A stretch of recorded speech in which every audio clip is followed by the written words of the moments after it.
whatever the issue was, he found a way out of it. And whatever you were going through, if you were going through something, he talked you out of going through it. He made you believe in things that you didn't think existed. He created his own destiny by saying, I'm the greatest of all time. I'm the greatest of all time. And that was something he labeled himself. Okay? So she said that she watched him growing up, dealing with people and telling them that they could do things. He could make people and sell things to people that they didn't even need. Okay? He'd make them get it, make them buy into it, make them be a part. And he spent his life raising the kids that way. She said, you gotta understand, she was one of 9 children. Wow. Your dad had 9, she said, my dad had 9 kids and 4 wives. Man, he was busy. Man, he was busy. And he 4 wives, and then, she said, that's the ones we know about. So Yeah. we have no idea what else is going on. So she was a very inspirational, motivational person who loved her dad. But the one thing she loved more, she said, was all the Rock City boxing fighters. She visited a few, Las Vegas, Detroit, a couple other ones. She went into videos and stuff. She said because the fight with you guys is deeper than the fight their dad had. The fight her dad had, he was supported by so many people who didn't even know him. So it was easier for him to fight this fight, even though he hid it for 3 years. He hid it for 3 years. He finally came out to the 3rd year. What brought him out was Michael J. Fox. And I don't know if you look back, Michael J. Fox and him did a series of commercials. They were doing these funny commercials for years. And Muhammad Ali finally came out of the closet with it and said, hey, I got this disease too. And one of the things they did with him was they took him to a boxing match in Las Vegas. And she's sharing this. She says, they got a picture of him, they put it up on the screen there, of him watching the boxing match. And his face was like lit up. She says, going into the arena, he's just the typical Parkinson stuff, shaking and doing his thing, sitting down, and then when they brought the fighters out and they did the ding ding of the bell, he went from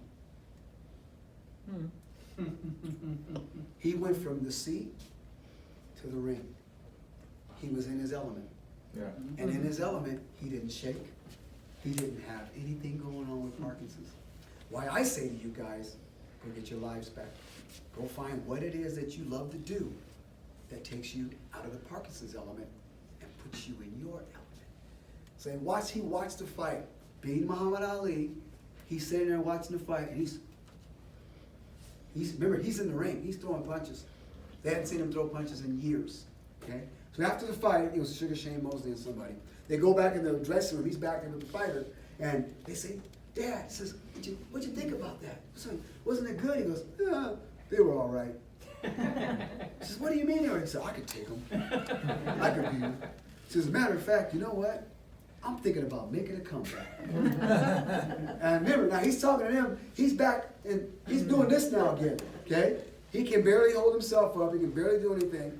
But when they were sitting watching the fight, he could have accomplished anything. Mm-hmm. And his daughter said to him, she says, you know what? You said you were going to try to make a comeback. If anybody could do it, you could do it. He said, yeah, because I shocked the world once, and I could shock the world again. Because I'm the greatest of all time. And that's the story she told about her father and his inspiration to so many people. And he's still today, died in 2016 in Arizona, and he is still to this day inspiring people. He's left a legacy. He's left something that only a few people can do. He did something that only a few people can do, okay? But he fought the fight. And that's what you guys have to do, fight the fight. Moving on to Tim Hay. He's from Canada. Tim is the Amazing Race winner. This guy has Parkinson's. This guy got involved in something that everybody told him, Tom, I don't know if you should do that, man. I don't know. But Tim said, I'm going to do it. And he won. He won the race. Standing there shaking. And in fact, he led us on our run through Philadelphia. He's the one who led the race. Okay? So I looked over at somebody that says, well, if Tim's leading, you know we can't stop. He's got Parkinson's. How do we explain that? That's the truth, right? Mm-hmm. So this magazine, it's got all their history, it's got everything in it about it, and it's got all the speakers. This guy here, Joey is from the hood, from the streets, from deep in the streets, okay? Joey is somebody that says, boxing saved his life. He doesn't have Parkinson's, but he was there to teach us boxing techniques. He's a former professional fighter, and he knows that boxing saved his life. It kept him off the streets. It hooked him up with the right people. It took him in a whole different direction.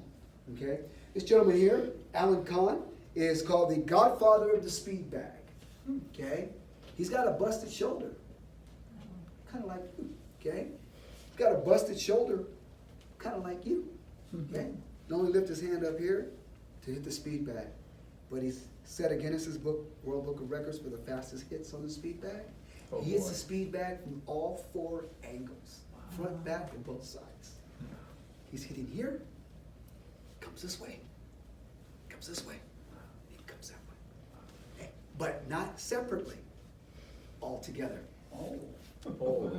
Wow. And then he goes this, he goes with his elbow. He comes back. Okay? Then he turns to us and says, I'm going to teach all of you guys that. We go, yeah, right. What? No, he could teach you. You can learn. Okay? More speakers, more breakout sessions. Look how many breakout sessions they had. These are all breakout sessions. Okay? Everybody got an hour. And there I am right there. Oh, look at there. I made it. I finally made it to something. Wow. And then we had, back here, I went to the market, Reading Market Terminal, 79 restaurants. How many of you guys ever been to Philadelphia before? 79 restaurants. No matter what you want to eat, it's there. Okay? I had 3 cheesesteaks. I had to try them out, and I had to compare them. I went to Geno's, I went to Sonny's, and I went to Jim's. Jim's for me were the best. You know it's really good when you turn the corner, because I was walking to get to it. Turn the corner, you look, and say, Jim's. And there's a line all the way up. I said, that's a good one, because the other 2 didn't have lines like that. Okay? So we did a map of where we started and where we were running to. See, it wasn't that far, but we started running. See, we were supposed to run like that to there. We ran and ended up going here, and then going here, and then going over here, going over here, and then back to here. And we were coming back, and I says, this is where we started. And I heard a yellow shirt say, suck it up, coach. That's okay. All I could see in my head was Renzo. Then they talked about all the sponsors. Explorers, a group that put all the stuff together. And this is my notes. Look at all my notes. Invisible ink. Look at all my notes I took. I did more video on the notes. I videotaped so I can just go back and watch them. We got a bag. Bag that says you put all over yourself here. You can wear it like that. Shine. Rock Steady Boxing. Coach Con, Philadelphia. And then they gave us all some little stuff here. Got this when we first got there. Isn't that nice? It says speaker on it. Yeah. I felt special. How did you get speaker? I'm a speaker. Oh. I answered that like about 6 times. Then we got this after we did the run. Oh, wow. Nice. That's really nice. They handed it when we got to the top of the stairs. You didn't get it till you got to the top of the stairs. So some people were going, hurry up! Here you come and get it! Hurry up! And so they finally got up there and got that. You need to have a board for these. Oh, we won't. I'm going to put them in a glass. Oh, yeah. We're going to put it all together. My wife's already, come on now. She already told me, get that stuff out of the house. And then they gave us a box. I think she brought it in. It's got glasses in it, liquor glasses, shot glasses, and it's a box that says Rock City Boxing on it. We had a special dinner for all the speakers, which was great. We did some one-on-one with each speaker. We got a chance to share some stuff. And to be able to sit around a bunch of people who all have the same thing in common. They all have the same heart. They all have the same desire to change lives. And to hear the one thing I heard that I've been telling myself since I started doing this is that I set out to change your lives, and you guys changed my life. Mm-hmm. And I think that's bigger than this could possibly be. Every one of you has changed my life. Every one of you has caused me to rethink what I do. Every one of you have caused me to change my steps, to change my thought process, to change my goals.